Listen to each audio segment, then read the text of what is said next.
returned to the kitchen where my oldest brother Richie was already sitting at the table, flipping through the newspaper with a frown on his face.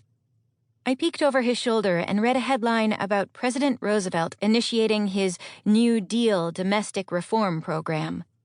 I wished the president luck on that. Any kind of relief from this depression was needed in the worst way.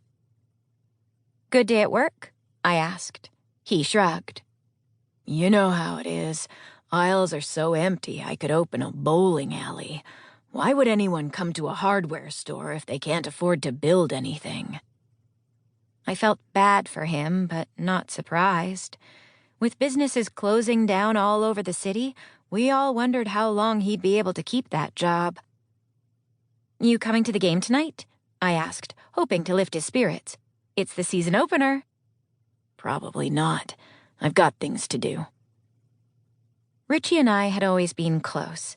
He was 4 years older than me, but we'd grown up doing mostly the same things. He was the one who had taught me how to play baseball, with him pitching and me swinging the bat, both of us with our matching red hair and freckles. But once I was old enough to really help Mum around the house, I didn't have as much time to play. I still went to watch games as often as I could, though. Going to baseball games with my friends and family was one of my favorite things to do, and it was also one of the rare free activities in the city. These days, free was important. Mum gestured for me to set the table, and I got out the old china plates, careful not to chip them more than they already were.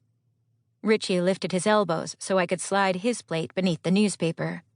I had just placed the last fork on the table when I heard Dad's heavy tread on the doorstep. Richie straightened automatically, and my mother smoothed her hair. That was the effect Sergeant Garrett Ryan had on people. As the door opened, my 3 brothers trundled down the stairs, somehow sensing he was home. Dad stepped inside and took off his hat as Mum bustled to greet him. He was thick in the middle, with a shock of bright orange hair and piercing green eyes. And when he wore his police uniform, as he did now, he could be pretty imposing. But around Mum, Dad was a pussycat. He leaned down to give her a peck on the cheek. "Hello, love," he said. Then more gruffly, "Sounds like a herd of elephants in here."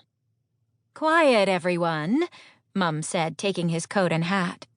"Your father's had a long day." I bit my tongue. Hadn't we all?